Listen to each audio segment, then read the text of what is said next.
Ben and Erica, they push me in the kitchen. They say, Chef, it's you. Go for it. So I'm going to do it, okay? Look what just happened here. These beautiful mushrooms that we cut in squares, I placed them in a pan with no oil and turn it on a simmer. They release all of the water content, and they're beginning to soften up. Why am I doing this? Because, hold on a minute.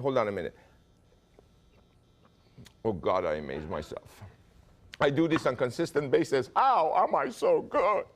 But with that said, and that aside, I also have some pearl onions, or you can call them globe onions, that are caramelizing. That's going to be a part of our sauce. Next, I did the same thing with the bell peppers and the potatoes. They're just sitting in a pan, warming up.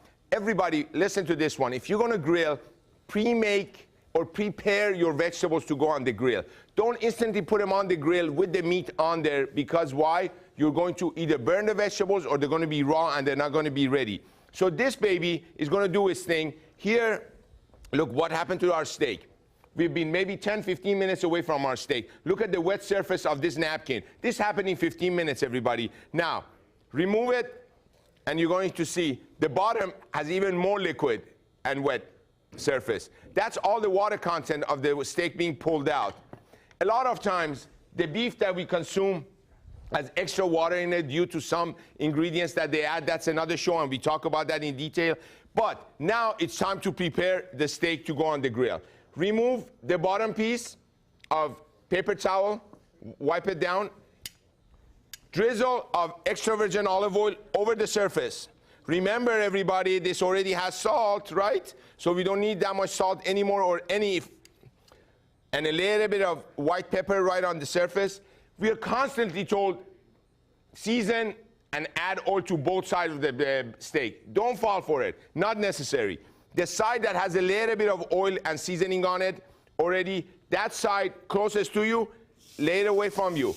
Let it start searing on that side. Now that this side is exposed and is towards you, now you go back and you do the same thing that you did with a little bit of olive oil, back of your tongs, and some white pepper. Now, you're going to tell me right now, many of you sitting at home, wait a minute, Chef. If this steak is on the grill and my hand is going to be reaching over and doing these things, I'm going to burn myself. Not true. Place it closest to you, do the seasoning part, and move it to where it needs to go. The biggest mistake that we make in grilling is, first of all, we're constantly moving the meat and the ingredient to see whether it's burning. It's not burning, you just put it on. It's going to talk to you very soon, and it's going to create a nice brown crust on the edges. The second thing that I want you to remember is, another big mistake that we make on a regular basis is, we immediately take the meat when it's time to turn, and we turn it the other way around. You never do that. This is what you do. You take this steak and you turn it 45 degrees on that same side. You hear that searing? Why? The heat has already warmed the surface of one side that is touching the grill. When you turn it on 45, you have that searing process. Searing is basically closing the exterior pores and trapping the juices to a certain extent. Another mistake that we make on grilling, we have one heat grill. We got to do it on double zone grill. We're going to talk that in a little bit also. People take it away, because if I keep talking, everybody's going to turn off the TV. I'm going to give him a headache.